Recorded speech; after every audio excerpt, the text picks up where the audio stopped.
कोल्हापूर जिल्हाधिकारी कार्यालयाबाहेर आत्मदहनाचा प्रयत्न करण्यात आलाय। गावगुंडांनी घर पाडल्याने कुटुंबाने आत्महत्येचा प्रयत्न केलाय। अजित पवारांनी जिल्हाधिकारी कार्यालयात बैठक सुरू असताना हा प्रकार समोर आलाय। तर कोल्हापूरमध्ये आता गावगुंडांनी घर पाडल्याच्या निषेधार्थ या कुटुंबाने आत्मदहनाचा प्रयत्न केलाय। कोल्हापूर जिल्हाधिकारी कार्यालयामध्ये अजित पवारांची बैठक सुरू होती आणि या बैठकीदरम्यानच हा प्रकार समोर आलाय।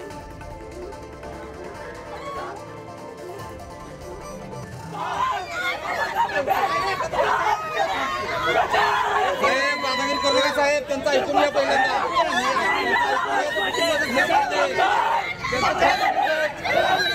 कुटुंबाचं पुनर्वसन झालंच पाहिजे, जरा इकडे न्याय मिळालाच पाहिजे।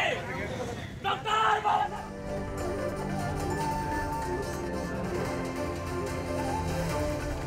तर याबाबत अधिक माहिती देण्यासाठी आमचे प्रतिनिधी शेखर पाटील आपल्या सोबत जोडले गेले आहेत। शेखर, कोल्हापूर जिल्हाधिकारी कार्यालयाबाहेर हा आत्मदहनाचा प्रयत्न करण्यात आलाय, नेमका काय प्रकार आहे हा?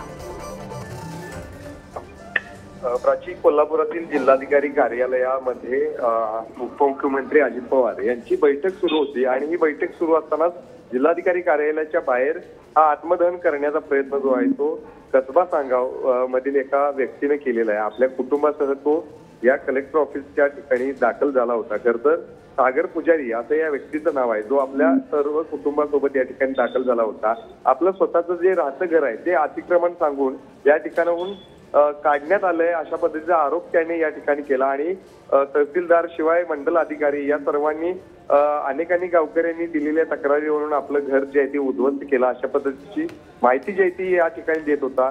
खरं तर जय भीमच्या घोषणा देत या ठिकाणी तो दाखल झाला आणि संबंधित अधिकाऱ्यांवरती तात्काळ कारवाई करावी अशी मागणी देखील या संपूर्ण आंदोलनावेळी त्या सागर पुजारी यांनी केली। त्यामुळे नक्कीच एक मोठा गोंधळ जो आहे तो जिल्हाधिकारी कार्यालयाच्या बाहेर जो आहे तो पाहायला मिळाला होता। प्राची, शेखर, यानंतर या आंदोलनकर्त्यांना किंवा या आत्महत्येचा ज्यांनी प्रयत्न केला त्यांना ताब्यात घेण्यात आलाय का आणि त्यांच्याशी कोणी संपर्क साधण्याचा प्रयत्न केलाय का?